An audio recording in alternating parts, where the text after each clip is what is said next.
pushes us into this emotional blasé, this emotional place where you don't want to do anything, this emotional place where you are unable to actually make any effort. I'm not talking about like a depression. What I'm talking about is slothfulness. And so some of the things that kind of push us into this emotional space where we don't make any effort on something is fear of failure or trying. I know a lot of guys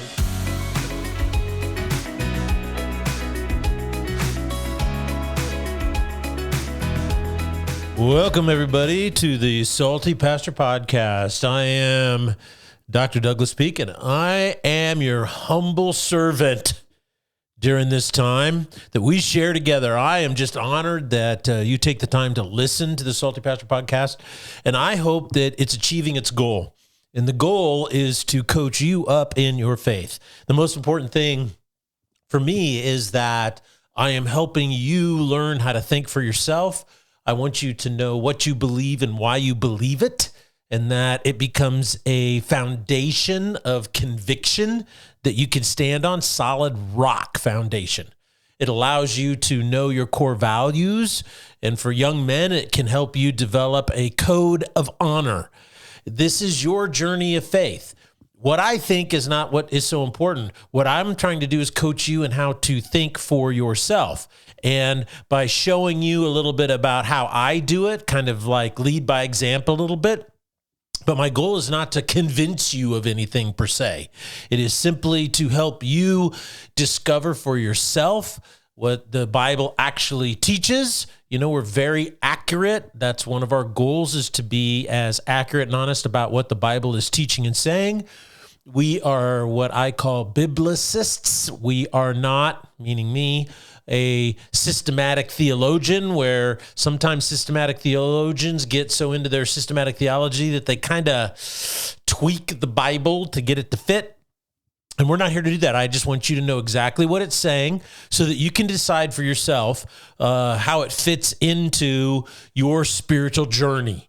And so we're trying to address topics that will help you, things that you might need to navigate in life. And my goal is to coach you up and how to deal with them in your faith. So, a couple housekeeping items before we move on, and that is, number one, is that Salty Pastor has gone completely independent.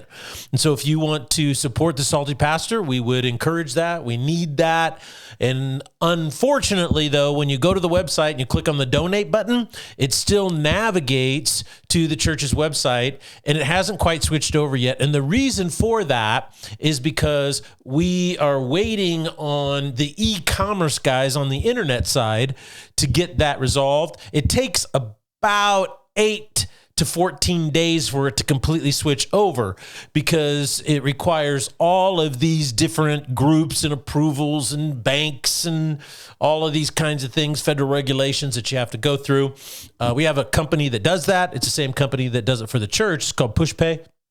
But in order to set up a separate account and get that completely independent, it takes a little bit of time for it to switch over. So that is in process. So I'd love for you to support the Salty Pastor. And as soon as I know that it is complete, then I will encourage you to go to the website, click on that donate button, and become a regular supporter of the Salty Pastor ministry. Also, you can go to our website, not our website, but our YouTube channel, and it's the Salty Pastor, and like and subscribe. That makes a huge deal. We're up well over 200 subscribers, and we're zooming towards 1,000. So our goal is to get to 1,000, hopefully maybe by the end of the year.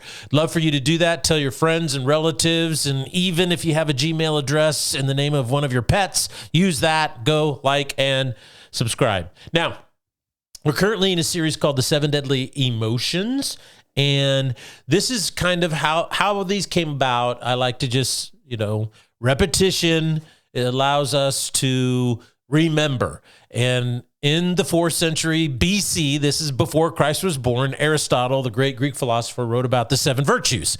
Well, Aristotle had a kind of a, decent relationship, a good relationship with the early church fathers, or vice versa. They really liked a lot of his rationale, and they felt it fit really well with the truth propositions of Christianity. They're not trying to say that Aristotle was a Christian or anything at all like that. They're just saying that the way in which he thought was very applicable and fit well with what the early church fathers were doing in regards to Christianity, as it was this growing truth proposition.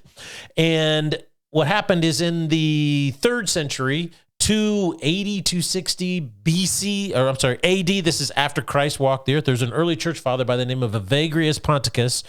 And so he said, well, if there's 7 virtues, there's 7 deadly sins. And so he's the one who coined that. It wasn't necessarily like somewhere in the New Testament where it says, these are the 7 deadly sins, blah, blah, blah, blah, blah. So it's not in there. But he coined that, and that's where it came from. And so since we live in what I call the psychological man today, which is taken from a philosopher by the name of Rife, and it's anger, fear, anxiety is number 2. Number 3, despair. There is boredom or sloth. There is guilt and shame. There's envy, and then there is lust or emptiness, and that is the desire to feel something. So this week, what we're going to do is we're going to jump into the whole notion of sloth and why it is a deadly emotion. And these emotions mirror the 7 deadly sins, or these are behaviors. They mirror that, but there's a slight twist on it. And so the thing I want to kind of bring out is that sloth is different as an emotion.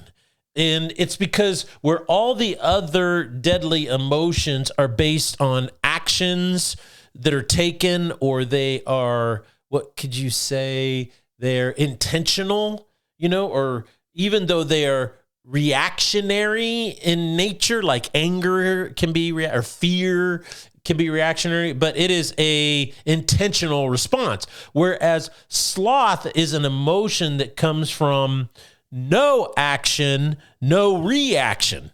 So it's considered an emotion of omission. And that's why I like to say that sloth comes from, in many ways, boredom. And we're going to kind of tease that out later on. Now, sloth or laziness is basically the lack of complete effort for anything. The emotional experiences that we have that cause us to make no effort. So we have emotional, I would call active emotional responses, but they can push us into this space where we make no effort at all. So now we are in this area of omission instead of an area of commission. Does that make sense? I hope so. And what is it that pushes us into this emotional blasé, this emotional place where you don't want to do anything, this emotional place where you are unable to actually make any effort? I'm not talking about like a depression. What I'm talking about is slothfulness. And so some of the things that kind of push us into this emotional space where we don't make any effort on something is fear of failure or trying. I know a lot of guys who kind of get lazy or slothful about their marriage. And the reason why, particularly marriage communication, is because they're afraid of saying something that's going to make their wife mad. And so they just feel like, well, it's better to say nothing at all. And so it is kind of that emotional, I'm not going to do anything that's going to get me into trouble space. And that's basically a fear of failure.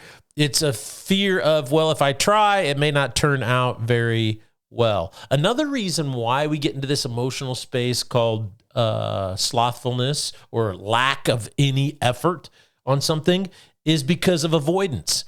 We've maybe tried it before, or we were around it before, and we're just like, yeah, I'm just going to avoid it. I'm just going to avoid it, stay completely away from it.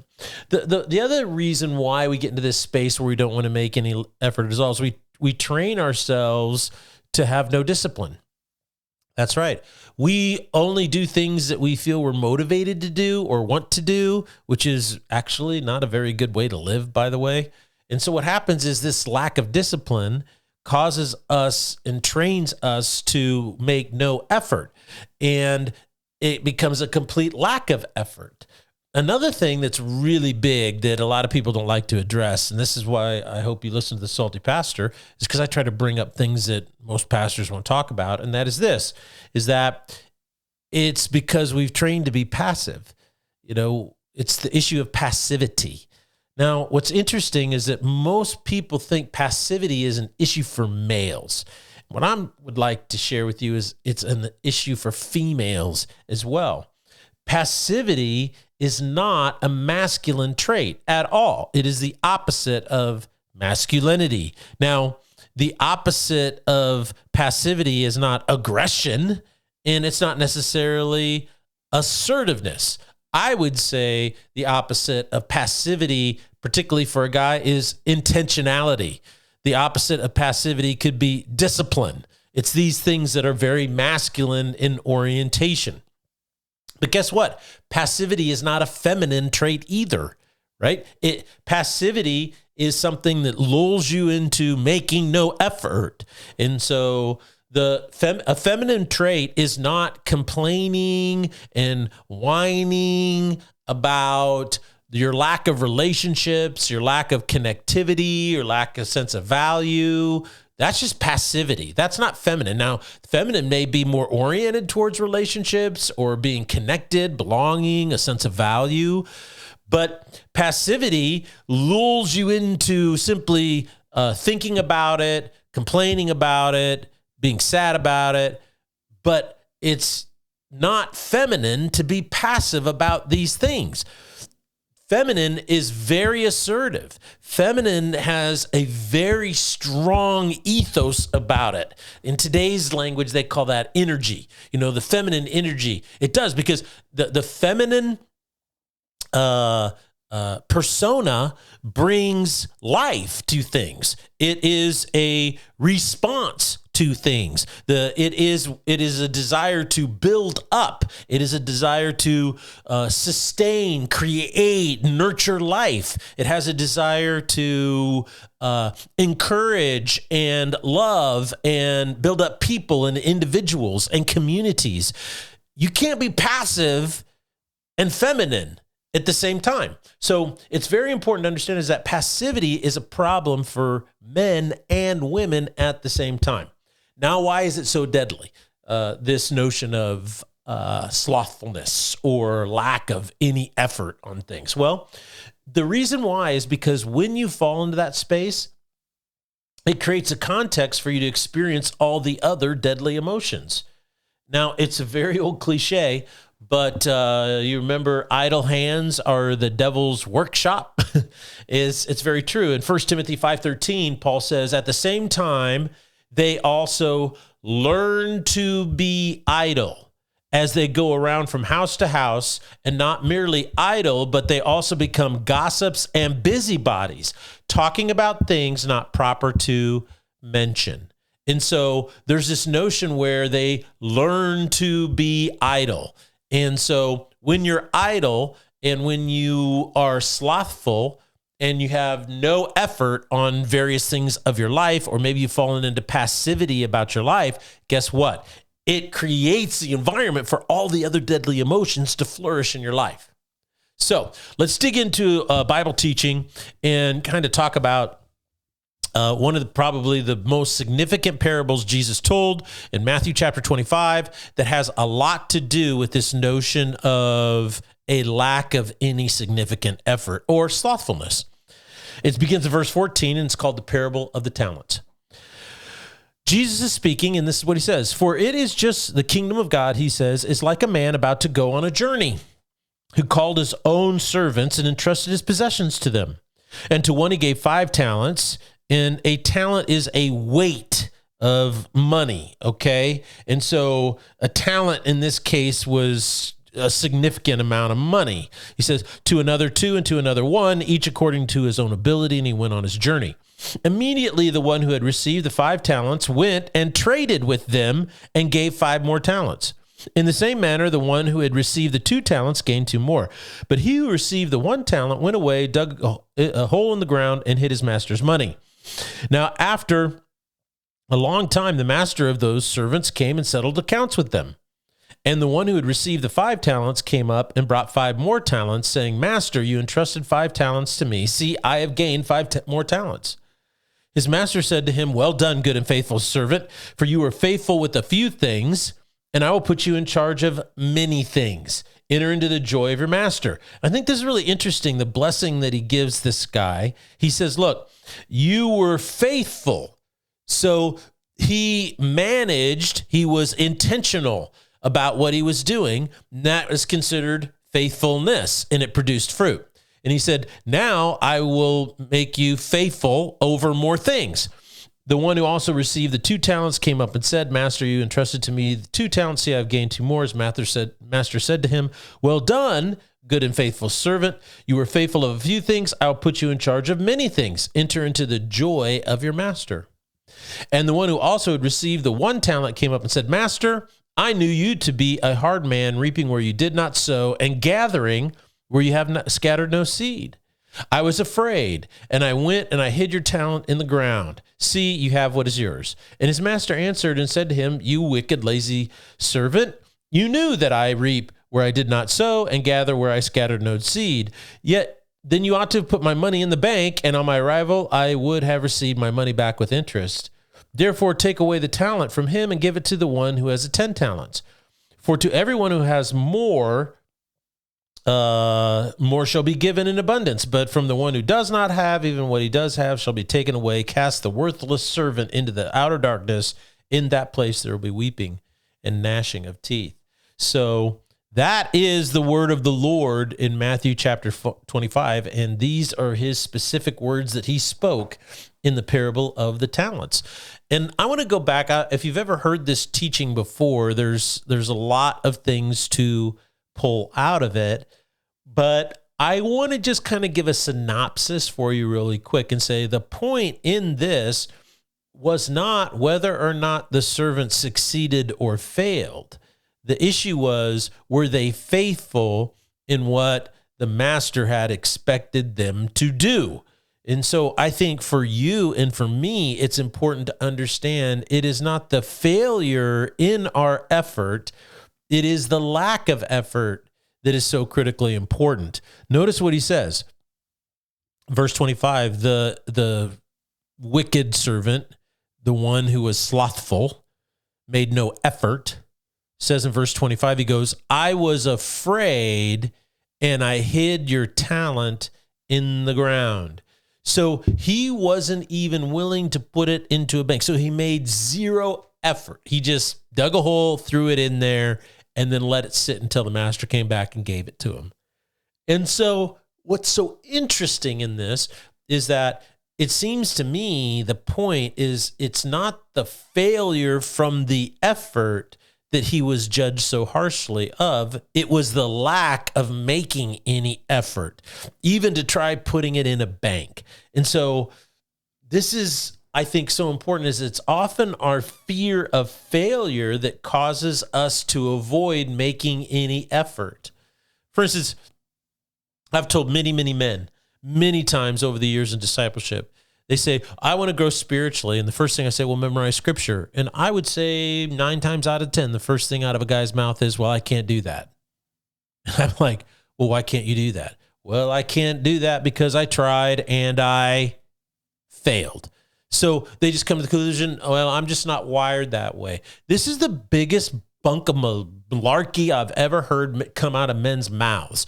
Look, you can memorize anything you want. You have a brain. That's how your brain works, for crying out loud. All it does is memorize stuff all day long. It's a giant computer cramming junk in there, right? And the thing isn't that you can't memorize the word of God to grow spiritually. It's just that you're not making any effort to do so.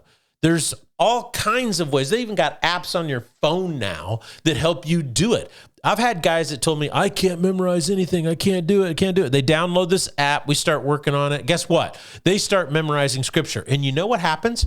I've told so many people, man, this happens every single time. And that is the first verse that they memorize, very difficult. The second one, pretty difficult. The third one, difficult. The fourth one, they get it a lot quicker. What happens is they don't understand is that their brain is a muscle. And it's like lifting weights. The more you do it, the better it gets. And so before you know it, man, 10 verses in, they're memorizing verses in the blink of an eye, drop of a hat. And so it's the fear of failure that stops us from growing. It's the fear of failure that pushes us into this place of slothfulness when it comes to our spiritual lives. And guess what? You reap what you sow. Another thing I think is really important about this parable is this.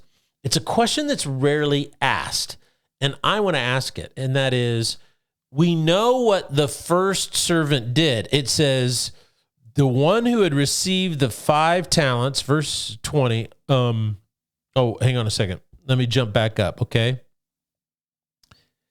16. Immediately, the one who had received the 5 talents went and traded with them and gained 5 more. Okay? And then he says the one with 2 talents did the same thing.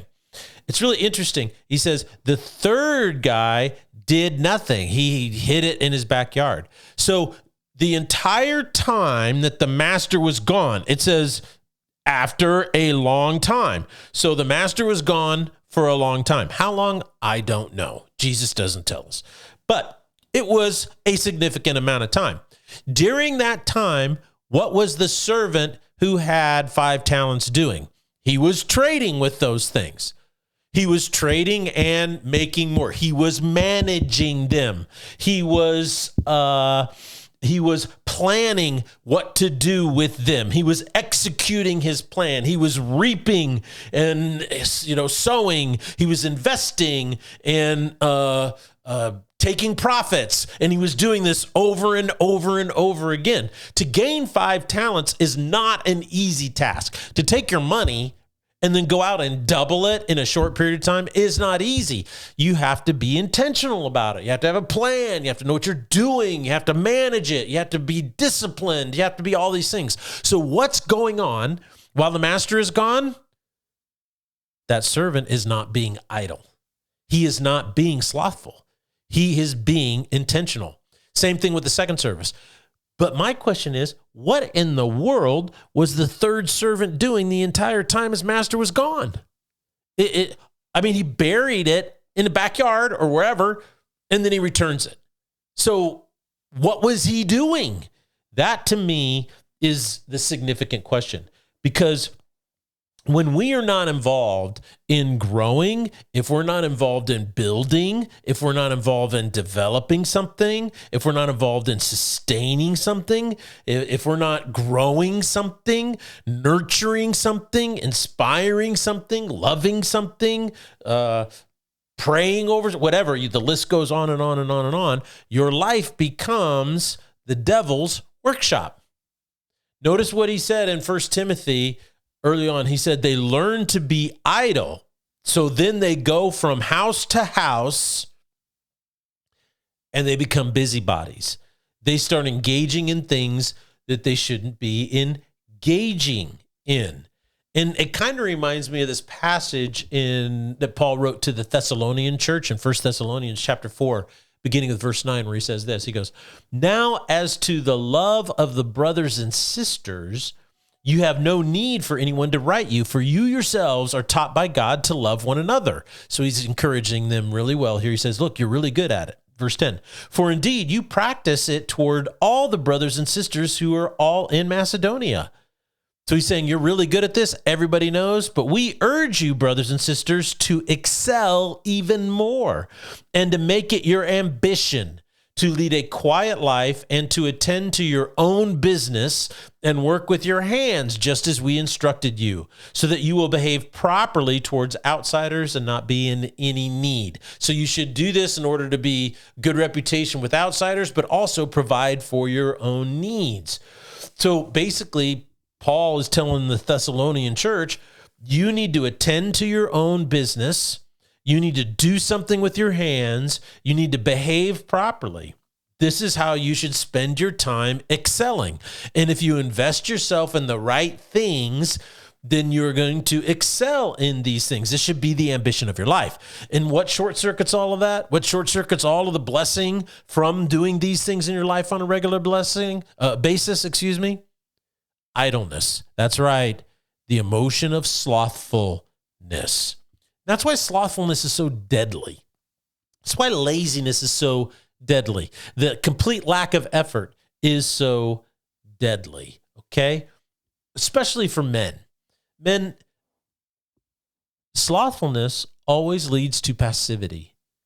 It creates an ongoing emotional landmine where the more you are sedentary in your intellectual life, your emotional life, your physical life, your spiritual life, the more slothful you are, the more fearful you become of trying new things, the more fearful you become of stepping out of that malaise and actually becoming somebody or something of import.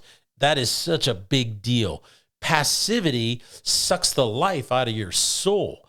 And boredom is the emotional banner of the beta male, the passive male, and why he lives such an unfulfilled life. You see, when you're younger, you're trained to be stimulated by something outside of yourself, and especially people under 50 years of age. I'd say 45, down to the beginning of Gen X, millennials, and all the way down. It's just overwhelming because of the screens and the educational processes, is that kids get bored really, really easily. They're like, oh, I'm so bored, I have nothing to do, as opposed to learning how to engage their mind and overcome boredom. And because they've never learned how to do that intrinsically, they then get to adult and they fall into passivity so much more easily. I hope that makes sense to you. And passivity just is not good because, guys, there's no challenge in your life. There's no testing of your skills and your capabilities. There's no competition. There's no risk taking. There's no adventure. I mean, passive living is like the most boring way to live your life. And guess what? Some guys want to live that way. I just don't understand it. But you know what? If you're a woman, passivity is just as bad. And the reason why slothfulness is so deadly on you and your feminine identity and your feminine ethos, your feminine identity, is because slothfulness, passivity undermines that. It convinces you, because you haven't been doing anything, it convinces you that nothing you do is going to make a difference. So why try? And this is just deadly. It's deadly to you walking in the fullness of your identity as a woman. What it also does is it undermines your relationships. You become so passive in your relationships. You spend all of your time, wondering why people aren't good friends to you instead of focusing on how can I be a friend to others. Whether or not people reciprocate is not my goal. My goal is to be the best friend that I can be to people. So it undermines passivity and slothfulness and laziness. It undermines your sense of belonging. It's impossible to really be connected to something that you aren't intentionally trying to build and love. This is one of the most interesting things to me is when women become mothers. And I'm not trying to say women who haven't become mothers yet. Not trying to knock that off. What I'm just simply saying is that it's fascinating to me to see how women who are mothers are so bonded to their children. And what's so interesting is their children basically give them nothing until they're older, right? When when you get pregnant, you carry that child, it just really makes you uncomfortable and sick all the time. Once you give birth, they call it labor for a reason. Once that happens, that infant doesn't do anything that make you feel what better about being a woman. It just demands all of your time, all of your sleep. You got to feed it. You got to change it. You got to keep it clean. You got to, it demands all of your attention, all of your time. And yet you become so bonded to it, and your love for that child is unquestionable. Isn't that interesting? Is that you don't expect anything back, but you sacrifice everything for this child. And in the same way, that's the feminine energy, is that the feminine ethos, it wants to build life and nurture life and sustain life and grow life. And guess what passivity does? Guess what boredom does? Guess what slothfulness and laziness does? Is it robs you of that sense of bonding to somebody and another person, another human being. And to me, that's one of the greatest gifts that the feminine ethos brings, is it teaches us the quality of bonding to one another through sacrificial love. What a great example. This is why slothfulness, the lack of effort in any area of your life, is so devastating. Don't let slothfulness creep into your soul. Always say, no matter what I'm going to do, I'm going to make some effort. Now, it doesn't mean you try to do everything. That's another podcast. It just simply says, I'm not going to learn to be idle. All right, we're going to stop here, and then what we're going to do is jump in on Thursday and try to apply this more accurately. So this is Salty Pastor. I'm going to be signing off. I want you to think for yourself, and please go to our website. You can donate there. Well, let me give you a correction. You can go there, and if that button is not switched over yet, it will go to the church's giving website or portal instead of the Salty Pastor. So maybe you ought to hold off on that. See, even Salty Pastor makes mistakes all the time. So I just got such a habit of saying it the old way. The bottom line is go to our YouTube channel and like and subscribe. So this is Salty Pastor. I hope you're doing well. And remember, think for yourself.